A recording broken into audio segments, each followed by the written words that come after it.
Vamos tentar deduzir a equação da onda aqui.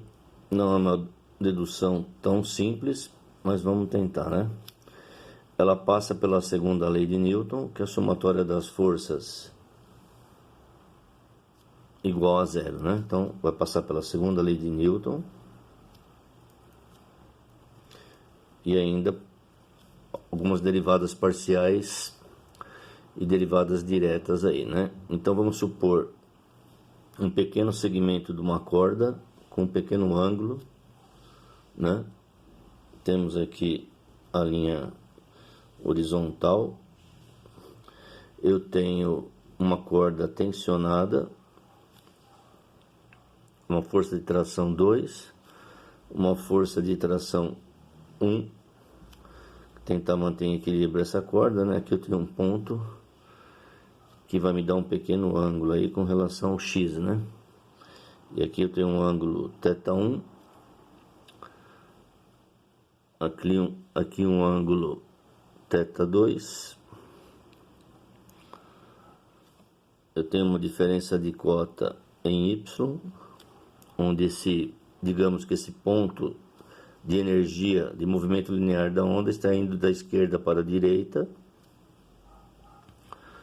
né? E a gente quer provar que ela se propaga, esse ponto se propaga tanto no espaço quanto no tempo, né?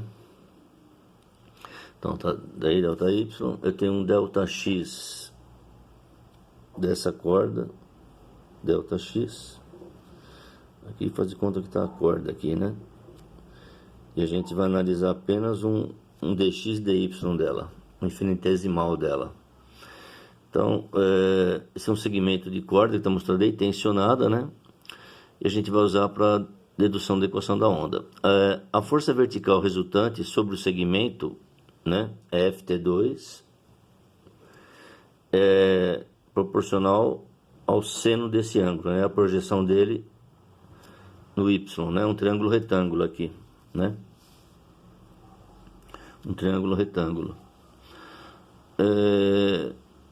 Menos a força tração 1 na direção y, seno de θ1, essas forças têm que se equilibrarem, né? Então a força vertical resultante seria essa diferença aí. Isso é a força vertical resultante, né? Força vertical resultante, segundo a lei de Newton aplicada a uma partícula, um pontinho dessa corda que está esticando aí, né? Imaginamos assim, ó. É mais intuitivo a gente imaginar aqui num gráfico. Eu tenho uma corda, eu vou dar um peteleco nela aqui, de baixo para cima, uma onda transversal. Ou assim também, né? Esse aqui é o delta y.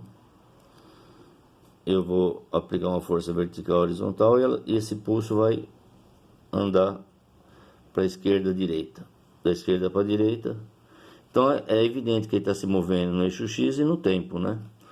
Mas nós temos que provar isso com equação, na matemática, né?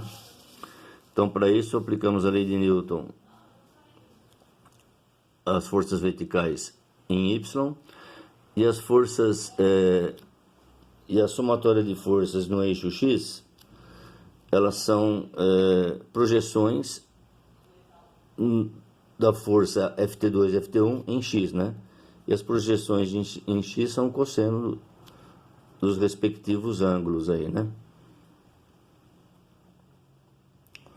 Então, em x, essa resultante é zero.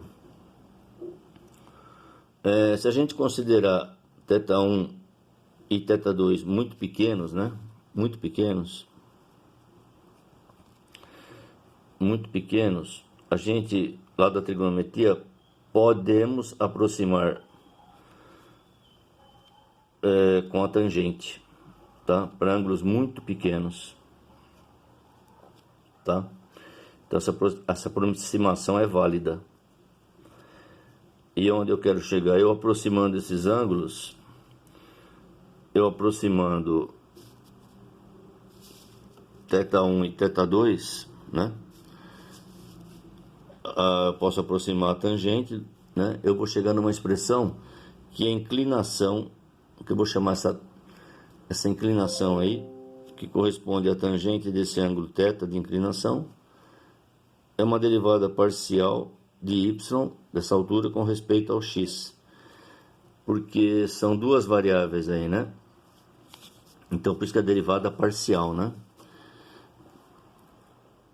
Então essa tangente do ângulo formado pela corda com a horizontal é a inclinação da linha tangente à corda, né? A inclinação, então essezinho aí que eu coloquei, vai ser a primeira derivada de y com relação a x e tempo.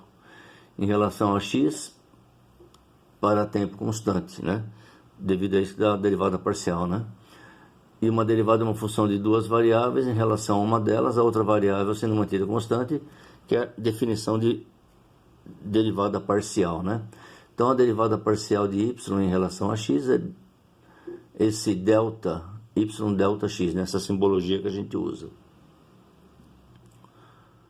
Bom, então a gente pode dizer que a somatória também dessas forças no eixo y, que a gente aproximou da tangente, vai ser a força total vezes a diferença dessas inclinações entre S2 e S1, que eu considerei ângulos muito pequenos, né?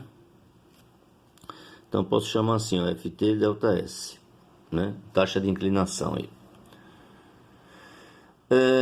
Então, onde S1 e S2 então, vão ser as inclinações das duas extremidades do segmento de corda, e ΔS é a variação dessa inclinação, né? Fazendo esta força resultante igual a massa é μ dx, né? A massa específica, gramas por metro, vezes metro dá gramas, né?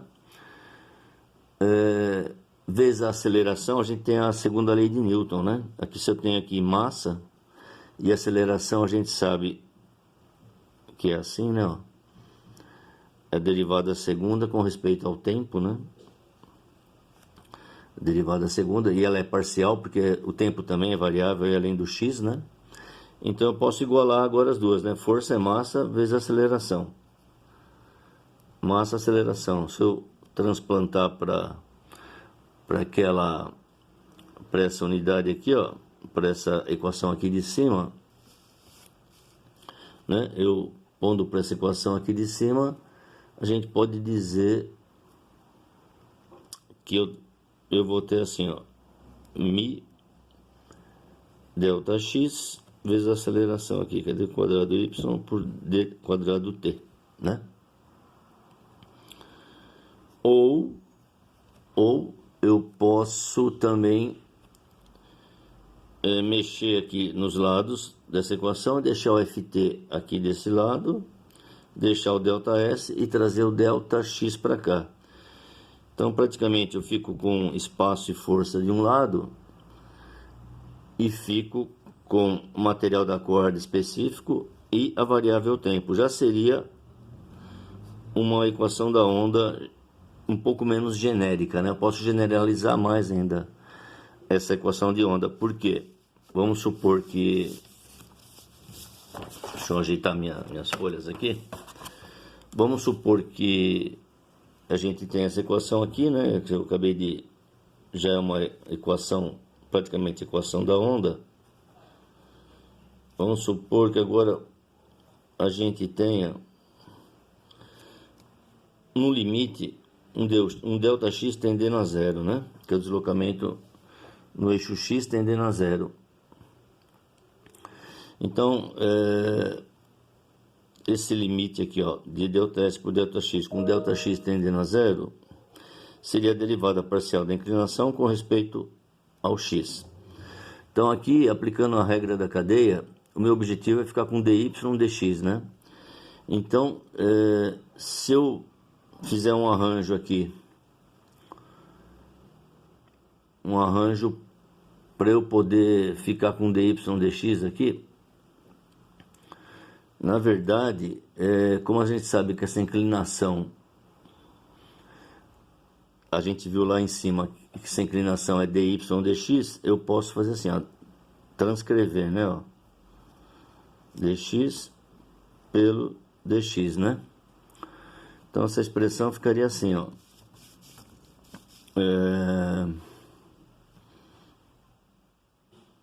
eu deixando de um jeito mais dx, derivada parcial, deltinha, delta x. Então isso aqui vai ficar, ó, delta, derivada da derivada, derivada segunda de y. E aqui a derivada também da derivada, ou derivada vezes a derivada parcial, d quadrado x. Tá, então tá desse lado aí.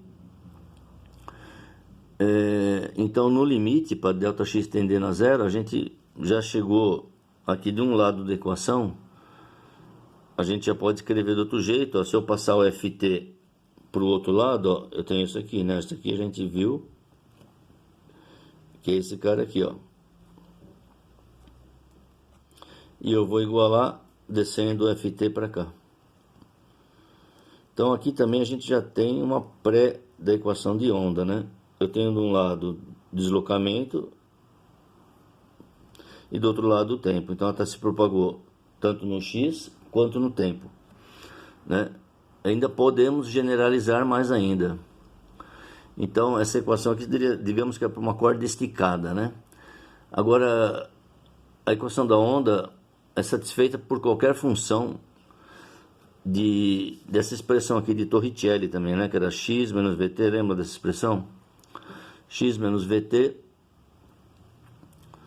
que é a posição final, é inicial menos a velocidade final lá, né? No caso, né? Que é uma expressão do Torricelli, lá de energia, as primeiras equações básicas da física aí, né?